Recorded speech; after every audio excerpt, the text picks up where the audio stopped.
This conference will now be recorded. Good afternoon, everybody, and welcome to another one of our speaker series. Today is the 10th of June, and today we have Kandice Tebou, who is a co-founder of Tebou Carpentry and Woodworking. Tebou Carpentry and Woodworking is a family-owned and operated remodeling and construction company servicing the entire North Shore of Massachusetts. The construction company services include general remodeling to kitchens to baths to small additions, as well as decks, porches, and more, and general handyman projects as well. They also do a variety of woodworking projects that include custom finish work and furniture and more. So without further ado, ladies and gentlemen, Kandice Tebou. Thanks for coming in. Hi, nice to meet you and everybody. My name's Kandice, like Chuck said, and I own a construction company with my husband out of Amesbury, Massachusetts. We do all types of construction, from remodeling to furniture to roofs and decks and porches, anything you can think of. One of the things that I thought I'd mention right now, which is kind of an interesting project, which you guys might think is cool, is we're actually took an old historic piano that was shipped all the way from Holland for a family, and they had us take it all apart because they wanted to save the body but no longer wanted a piano. And we're going to be turning it into a little wine rack and mini bar. So there's a lot of repurposing that we do, and using old materials and turning them into new things, which is something you can think about in terms of recycling. But other than that, we do a lot of general construction. So we would go into someone's house and we would review plans with them for an addition or renovating a kitchen or bathroom.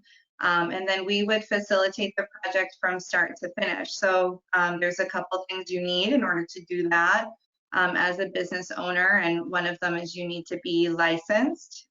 So both Josh and I are licensed general contractors, which basically says to the city that you're working in that you have all of the qualifications that you need in order to run the project and do the project, and reach out to all the appropriate people that you need to make sure that the project is successful.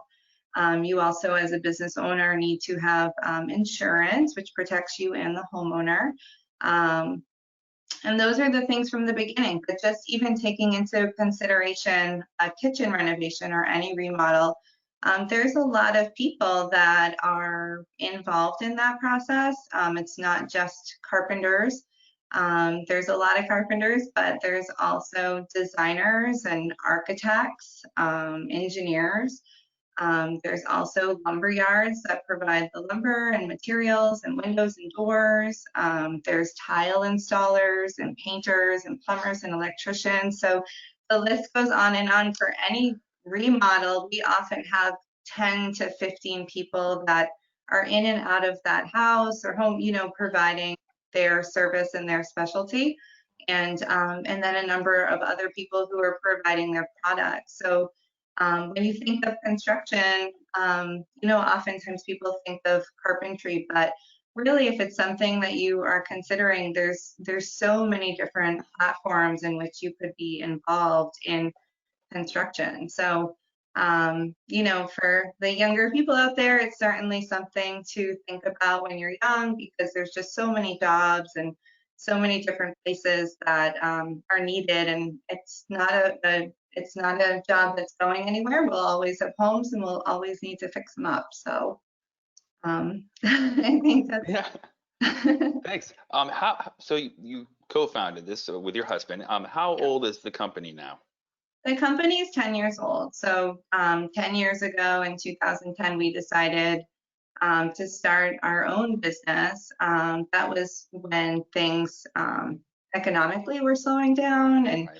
so, but we actually had a lot of people were reaching out to my husband for work, and we decided to make the plunge. I went to school for business and marketing, so we kind of decided to, put our assets together and go for it. And obviously, running a business, and for anybody who's interested in entrepreneurship, it's a difficult road. You don't become a business owner and think of it as a job. It's a lifestyle. It's every day. It's 24 hours a day, 7 days a week. And that business is part of your life, like your child. It's just as important in some ways. You really have to, take care of it and water it and nurture it and let it grow. So, we have now 8 full-time carpenters on our payroll, and then we work with another 12 to 15 different subcontractors regularly of other trades. And those would be your tile people or all the other the 10 people that were also involved in a project. Yeah, so Yeah. we have a whole bunch of people that we use regularly. It's really important, I think, with any business, with anything, the relationships are so important. These are people who are going into other people's homes, and sometimes into parts of their homes that are, a bathroom off of their bedroom or whatever. So, you really need to be able to trust everybody and know everybody and feel good about it, and just to have that really comfortable, warm working relationship. The product is going to show how, well you all work together and everything too. It's just going to be a better end result all around.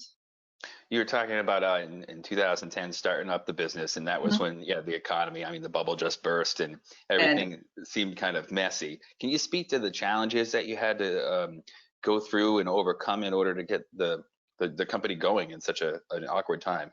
it was an awkward time, and we had just at that time had our second baby, and I left my job where I was in corporate America.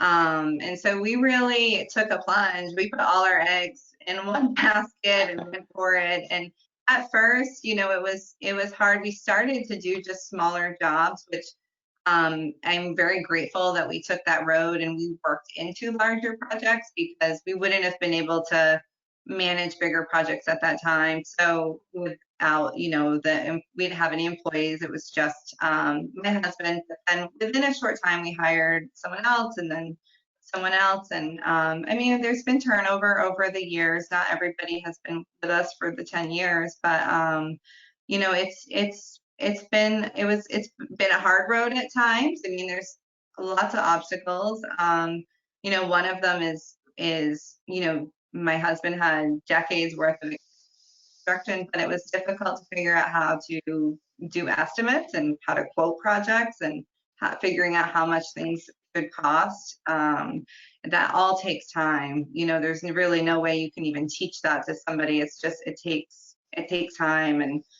looking at drawings and really evaluating what's going to go into this addition or this renovation, and figuring out what's involved. I mean, I remember back in the beginning we did a remodel, and we quoted the project and we just completely forgot to budget for insulation, and we had to just take the hit. We weren't going to go back and say we forgot installation. Obviously, you need it. So, but we didn't include it in our budget, and it was just a rookie mistake. But we learned from it, and everybody goes through that. It's totally normal and natural, and you can't think, if I'm not doing it perfect 100% of the time, then it's not worth doing. You have to just go into it thinking and knowing you're going to make mistakes, and it's totally okay and totally normal, and you just gotta push through and learn from it, and it's just gonna make you better for it. So Wow, and you folks do so many different styles of projects or kinds of projects. What would be one of your favorite things? Or do you guys specialize in one particular thing, or any I crazy wild ones? I would say we really specialize in kitchens and bathrooms. We Okay. probably do 5 to 10, like 5 or 8 kitchens a year and like 10 bathrooms. I mean, we really do a lot of kitchens and bathrooms. I really enjoy doing kitchens. I really enjoy seeing what everybody picks for their design and everything, and I enjoy the process, which is sort of my role in it. I facilitate everything, and make sure everyone knows when they're up next, tag you're it. So, but I would say for me, that's my favorite. My husband's would certainly be for building furniture. He really enjoys that, and we've done a lot of cool furniture over the years, and a lot of great, projects like that. So I would say for him, that would probably be his favorite.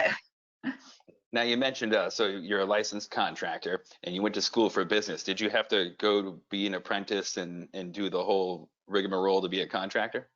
So my husband, yes, for him to get his license. I went to school. I have a degree in business and marketing, and then I just recently became licensed as a general contractor, and it was based off my years working in our business, but also I went to school. I went to a school to become, to take the test, and you have to take a test to become licensed. It's a difficult test, but it's recommended that you take, the classes and everything. But so that's if anyone is interested in pursuing that, that's typically what you would do. And if for electrical and plumbing and that sort of thing, you would need to apprentice underneath somebody. So you'd have to have years, and you basically keep track of your hours, and you have to log a certain number of hours in that field in order to qualify to take the test, and then you take the test. So the piano wine bar case, I don't know if I'm saying that right. Sounds like a really cool project, and it's made out of, a piano. Where do you get any other recycled materials? Because the first thing I think of is like flea market flip on TV, where they just go and they might pick up a cool thing and then repurpose it. Yeah, we had, so another thing that comes to mind is we had a woman who owns a massage business, and she had a really big office space for her waiting room. And so she ended up finding somehow old church pews. And so we ended up refinishing all these old church pews, and that's what she used for seating in her waiting room. So that looked really cool. And it was obviously all the old pews, and that was really beautiful. So but over the years, I mean, there's been a lot of people who have had different pieces of furniture, or, things that they've inherited, and they've, had an emotional sentimental attachment to them, and they've wanted to keep them, but repurpose them for different things. So that's come up a lot, even just dining room tables, turning them into desks, or dressers. A lot of, we've done a lot of dressers where we refinish it and then put a top on it, and then people use it as a kitchen island, or also a desk, something like that. So there's definitely a lot of situations where people are repurposing. And we have a really good friend of ours who owns a company, and he makes gorgeous furniture only out of pallets. So all the old pallets, yeah, I mean, he made all the desks for the Spindrift company out of Boston. So the Waters, and I mean, it's just these huge tables and desks and it's all recycled pallets. So you can do some really cool stuff. Is there any particular place that you would go to look for things? Like, say if you were redoing a kitchen, if they had like a look that you were designing, would you use like reclaimed wood from like an older house project that you previously worked on, or how does that work? I mean, we wouldn't use recycled materials unless it was something that was requested by the homeowner, and then we would definitely be able to point them in directions to find different things. A lot of times people who are interested in doing that, there's, certainly different places and outlets that they can do that. We did a kitchen renovation last winter, and the house was from the 1800s, and they had all the old wide pine boards on the floor, and we actually took them all out and denailed them, and we actually installed them onto the ceiling of the kitchen and dining room, and you could see the underside of the wide pine boards, which still was really preserved and beautiful. So we installed all those floors on the ceiling so they have this gorgeous ceiling, and then we installed all new wide pine, knotty floors onto the floorboards onto the floor. It looks really incredible. So a lot of people will repurpose things that we're pulling up back into, their own home. So there's a huge talk, I feel as though, about like recycling right now. Is there anything else that you guys are doing to contribute to being environmentally aware or safe, or any materials that you've switched to maybe because you found out that they were either recycled or safer for the environment? Yeah, I mean, a lot of people are starting to transition into like the green foam insulation and green building products. There is definitely a higher price point with that, when you're purchasing green materials, but we try to encourage it whenever we can. It's a great alternative when renovating to fiberglass insulation. So if you do the green spray foam insulation, it's, you know, very environmentally friendly. It's a great product. It's definitely works very well, but there, you know, like I said, there is a higher price point, so it's not something that everybody's in a position to be able to consider. But you know, as often as you can, we recommend it. But as far as recycling and things like that, I mean, as much as we can in a safe way, you know, even when we're doing decks and things like that, if we're able to repurpose any of the, you know, the boards or the framing or anything, we always try to do that. So, but, you know, sometimes for safety reasons, you can't, you know, so, you know, but as much as you can. All right. When you first started as to now, in the 10 years, have environmental regulations changed at all, or do you feel as though it's still the same? No, the building codes change almost every single year. And Massachusetts, so there's a set of standard building codes, and then Massachusetts basically takes those building codes and says, okay, we like these, but we're actually going to change like a whole bunch of them. And now we have this new book, and this is Massachusetts book. So when you're looking through the code books, you know, if it's sometimes noted that there's an amendment, you always have to look in the Massachusetts book to see, you know, is this okay with Massachusetts, or did they want to do something different? And a lot of those changes have to do with energy. So Massachusetts actually has very, very strict energy codes. So, you know, windows have to be a certain energy rating, and doors and the insulation. So it's very strict what you can do as far as when you're rebuilding. And the rule is, once you start taking anything apart, so if you're doing a renovation, you're rebuilding, the second you start, you know, breaking into walls and taking anything apart, you are required by law to bring that up to code. So now whatever is exposed has to be brought up to code. Take, for example, electrical. So if you have an old home, you know, and you start breaking into the walls and you discover it's all knob and tube electrical in there, now you are required, the inspector's going to say, you have to bring this all up to code and get all the knob and tube out of there. So they are very strict with what they, you know, want you to do. They want people to be safe. You know, we're grateful to Massachusetts. We live in a great state. They want you to be safe. They want you to, you know, be energy efficient and really take all of these things into consideration, which is important. If you come across something like where they have to redo the electrical, and the original people who, you know, hired you guys, like how much is the shock and awe, and like, you know, do they realize that maybe they got to switch things around or give and take with their budget? Yeah, I mean, the thing is what we, you know, we can kind of know ahead of time a little bit. It's often we're able to gauge ahead of time, you know, working in a home, knowing the year of the house, to say it's very possible when we open this up or we do this or that, that, you know, you're going to need to bring your electrical up to code, or you're going to need to do this or what have you. So even though there is that element of, you know, this could cost more money, we often are able to ahead of time give people the heads up to say, you know, we're expecting this to be the scenario. Okay. Let's see. Here's the big question. How has the whole COVID pandemic affected your business? It's, you know, unlike probably a lot of businesses, it hasn't affected us as much as a lot of people, which we're very, very grateful for.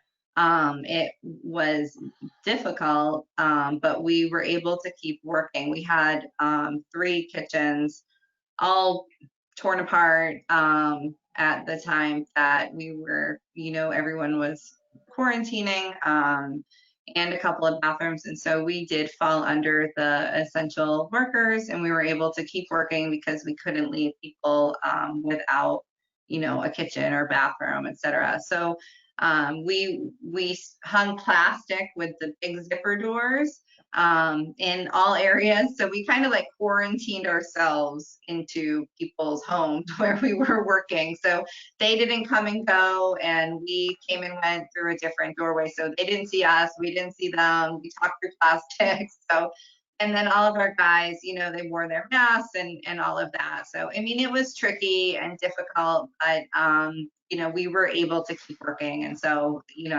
that was. Oh, here's a good question from our room. So as a personal business, how do you prepare for such, I don't know, crazy, uncertain environmental changes, like COVID aside, like say if you were building in a house and like something happened, or it's midwinter and you have to finish the project, how do you really deal, or maybe you can't really prepare? Yeah, I mean, sometimes you really can't just when you start. I'm trying to understand the question, but sometimes environment things happen. I mean, we've had jobs where water pipes have burst, or there were ice dams 5 years ago and everybody's houses were leaking. I mean, there's things that and we have our schedule tight and in place, and then all of a sudden you're thrown for a loop because one of your clients is, their houses are leaking because of, water or what have you. So, I mean, you really have to be able to pivot and move and accommodate. So, that's just the way it goes.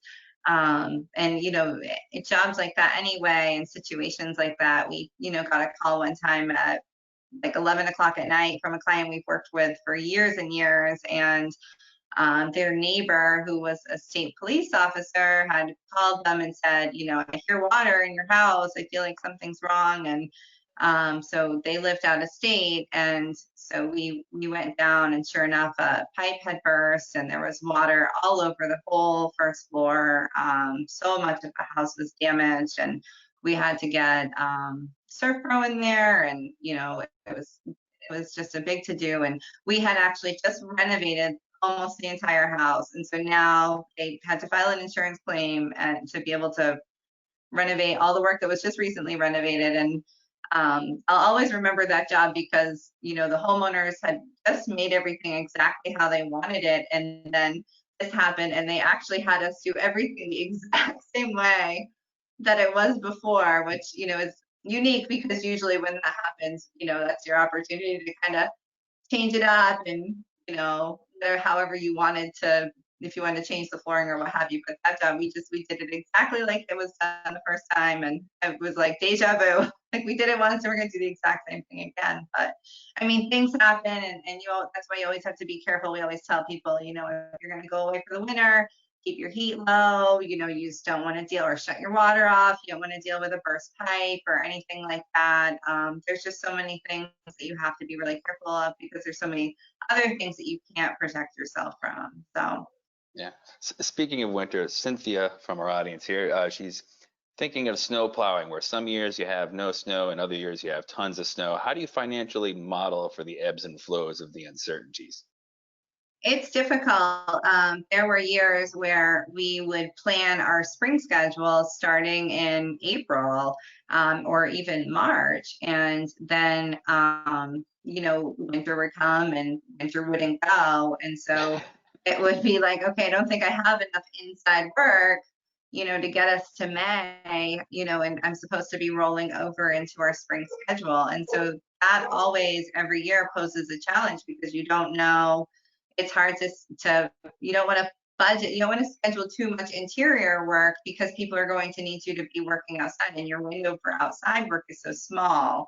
But then you don't want to schedule not enough interior work because you don't want winter to last too long, and then all of a sudden you're out of work and you only have outdoor projects. So that gets really challenging for me as far as scheduling things because you never know in New England what it's going to be like one year to the next. It's, sometimes in January we can hop on these outdoor projects and then get back inside. But it does make scheduling really challenging and a little bit nerve wracking when those times come because I have so many employees and I don't want anybody to not have, work. But, for me to have 8, 9, 10 guys and need to give them 40 hours a week, that's 400 hours worth of work, a week, I need to be able to provide to people. And so, the schedule is really important, and keeping a tight schedule and really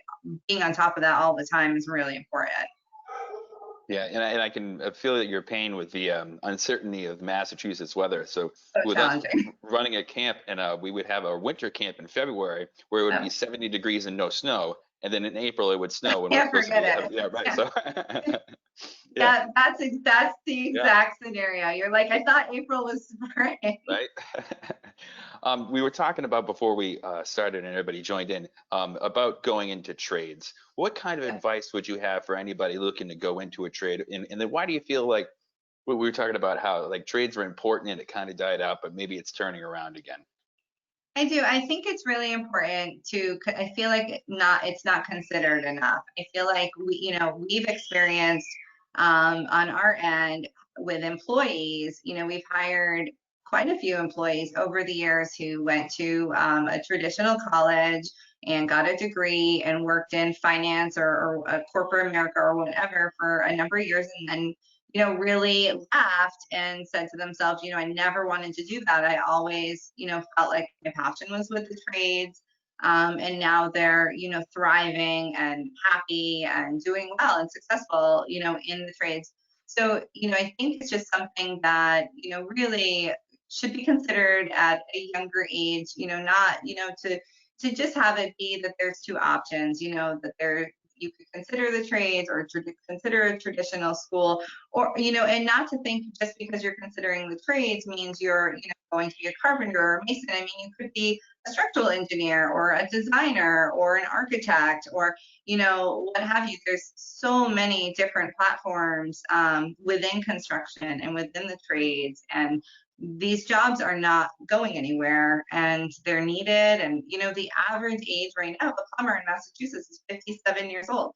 That's a little bit older than it should be. So, and anybody who's tried to call a plumber or an electrician knows that that's true, because it's really hard to find somebody. It's really hard to find these guys, and it's there's not a lot of younger people who are leaving high school and pursuing it. And I just think it's a good living, it's a good job. You don't have college debt. There's a lot of things that are positives. I mean, it's not for everybody, just like traditional college isn't for everybody, but it's something I feel like should be considered maybe a little more than it is right now.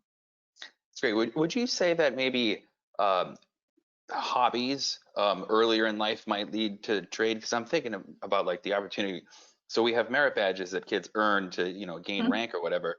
And I always think of the story behind Steven Spielberg, who was a scout, and he took cinematography merit badge, and now he's Steven Spielberg, right? Right, he's So yeah, we're hoping that by offering these merit badges that maybe they would follow in a trade.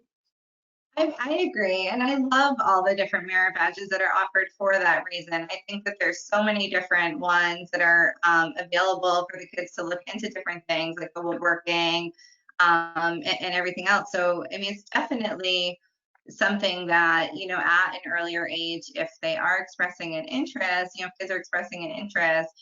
I mean, for me, I grew up with a really trade family. Like my dad, my grandparents were all electricians and fishermen, and so for me, this is like a really normal lifestyle. My husband's family not so much, which is interesting because he's in construction, but I do think because it's so familiar to me, I pay attention to it with my kids, and a couple of them I'm like, what, maybe they'll go into the trades, who knows. But I do think it's important if if there's interest when they're young to kind of nurture that a little bit, just like you would anything else. If your kid was into programming on computers, you would nurture that. So if they're into electrical, or like they show some interest in something like that, nurture that too. It's consider it as an option, I guess. Now, is your family or were you yourself involved in Scouts at all, or? Nope, not until our oldest, became was in kindergarten, and we signed him up, and he loved it, and my husband loves it just as much. So Yeah. he's always like, I wish I did this as a kid, but he enjoys all the camping trips and all of it just as much as our son does. So That's great. Well, thank you so much. This is great, and I hope that it inspires some people to enter into the trades. I mean, you're a boatload of information, and I really appreciate you coming out and helping us out. Thanks for having me. This was fun. Thank you so much. It was Thank you. nice to meet you and everybody. Nice to meet you too. Thanks. Have a good rest of your day. All right, you too. Thanks, Chuck. Thanks.